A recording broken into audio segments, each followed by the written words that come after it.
Hello, I'm Shomok Khoshal, the books editor of Mint's Lounge, and this is the Lounge Bookcast. This week, my guest is Sandeep Das, who is an MBA from IIM Bangalore. He has worked in consulting for a decade and is the author of 3 books.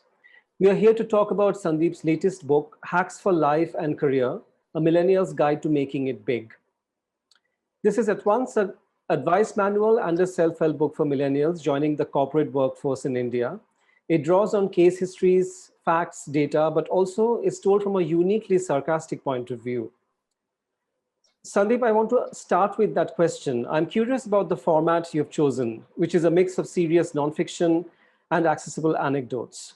Could you talk us through this a bit? Actually, yeah, Shomak, I'll take you through the genesis of the book. First of all, thank you for inviting me on your show. I had the opportunity to speak to about 250, 300 millennials when I was starting the book. And what I heard from them is that the systems we are part of, whether it's the education system or the corporates, they don't understand what we want, or what we learn is not relevant at all. And when I spoke to about 100 CXOs or CEOs, they told me that 95% of the millennials are not ready to succeed at the workplace, professionally or personally. And there's a huge gap you have to see. The millennials saying that the rest don't understand me, and the CEO saying that the millennial is not good enough. So that's when I tried to bridge the gap, saying what are some of those gaps people are talking about. So certain gaps came out that we learn a lot in business school, but essentially in real life, you learn or you need only 20 concepts with practical examples, which I tried to identify. Or a lot of people want to start about entrepreneurship, but how do you really do it on the ground? There's a lot of exotic literature that goes around, but how do you actually do it on the ground? Personal finance, for instance, a lot of people pass out of the IIMs, but they don't know what to do with their own money. There's such lack of literature on personal finance. So I identified some of these pain points and I put together in the book. So I also wanted to ensure that there are enough real world examples. That's why, to answer your question, you will not see traditional case studies. You will see very practical case studies, which either I have seen in my life or some CXO has seen in his life, and I've tried to bring that to the picture. Right. I also wanted to understand the tone of your book, because earlier you've written fiction, you've also written nonfiction, but sarcasm plays a big part in your writing. Why is that? It's a very good question, Shawak. And to be honest with you, it's a function of the movies and the web series I have seen.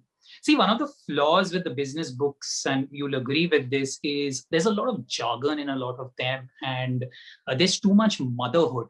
So there are 2 characters that have influenced me a lot. One is Aaron Sorkin.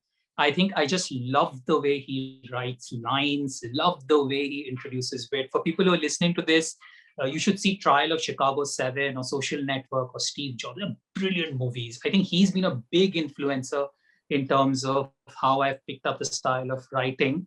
The other big influencer has been, if you remember the series called House, which was about a doctor and Gregory House. And if you see the way he used to perform on screen, it was very sarcastic, very brilliant, but he used to get the job done.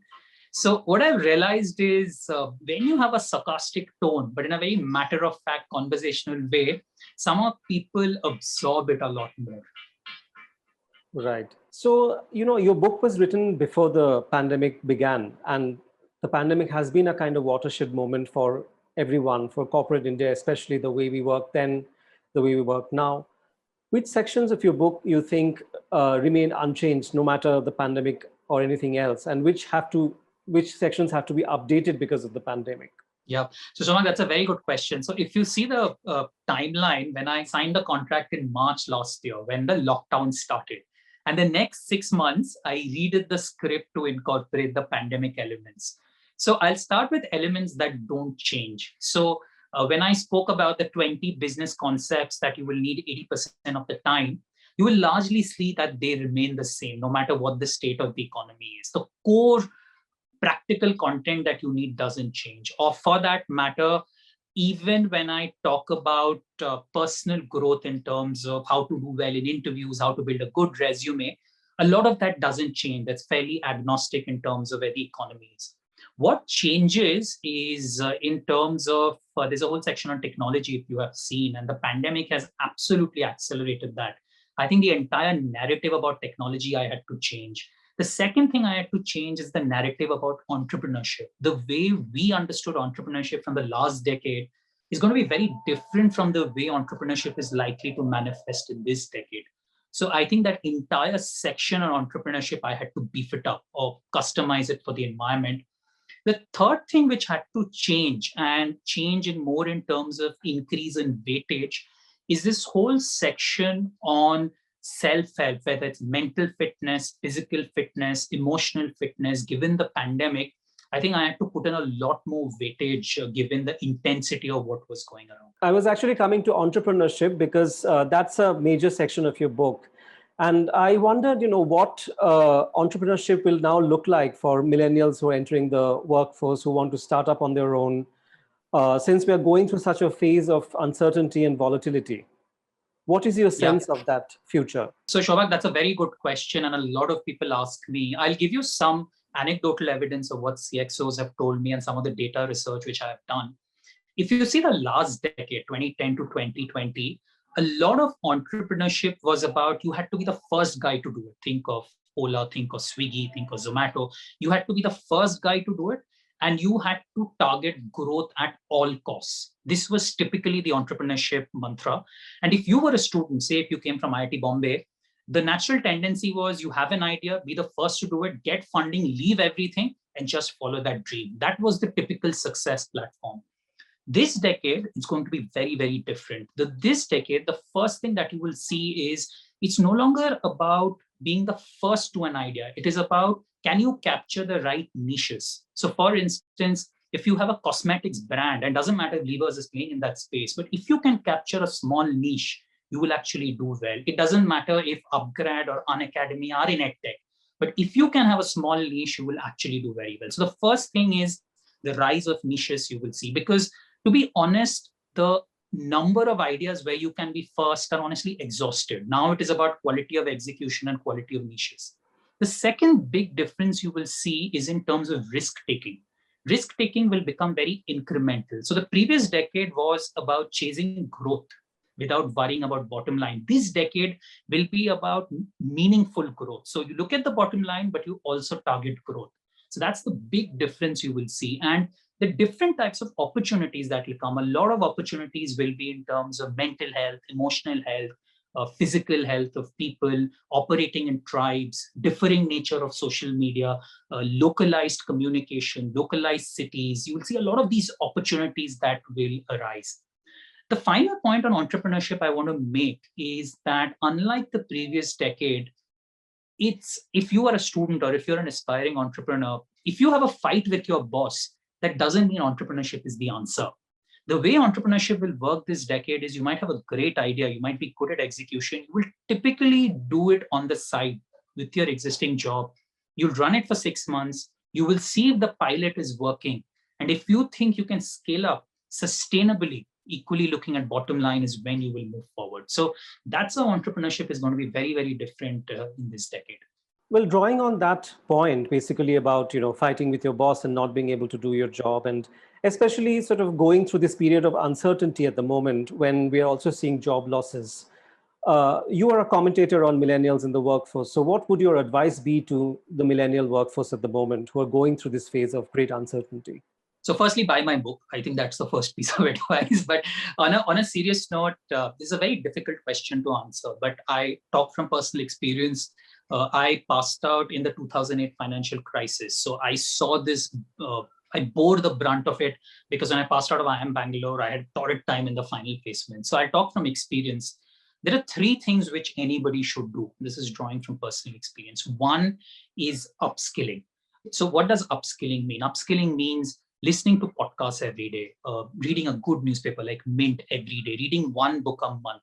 I think it is as simple as that. So put in 1 to 2 hours of reading every day. That is upskilling. I think people start taking courses which they don't know. People start listening to influencers. No. Podcasts, good newspapers, and 1 book a month. I think that's the first piece of advice I have for people. The second piece of advice I have is in terms of building a personal brand.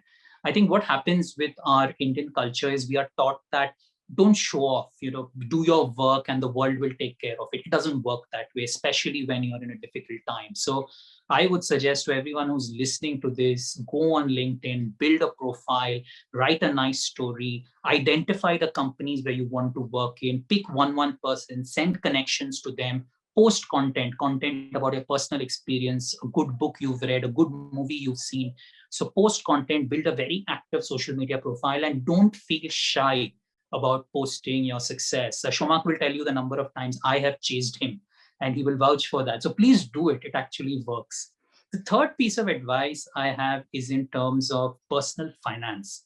What happens is if you are going through a difficult time, and everybody does, I have gone through, you have to be very smart about money. You just can't be stupid about money. So you have to figure out what your aims in life are.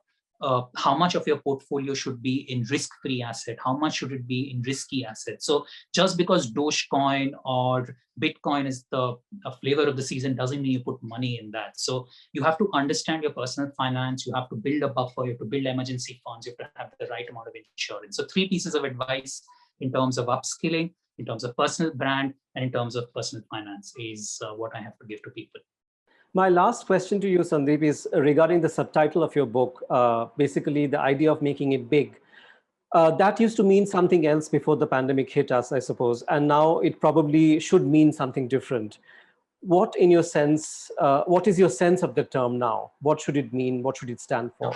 So I'll give you some research, Shomak, and I'll take you through some data that people have said. In the 1990s, making it big meant having a good brand and a good salary.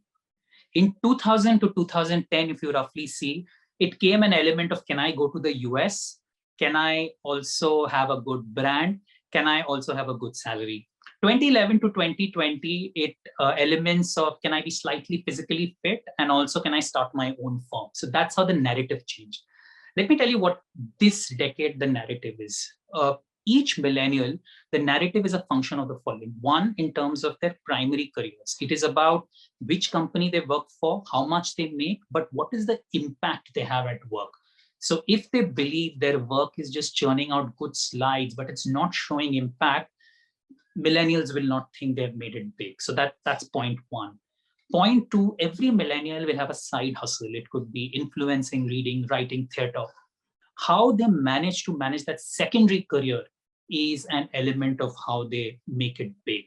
And the final thing they will look at is in terms of their holistic wellness, mental health, physical health, emotional health. How are they faring on these patterns? What is the quality of their relationships? How is their mental health? Are they happy? Are they happy financially? So that's the third element of making it big in my view.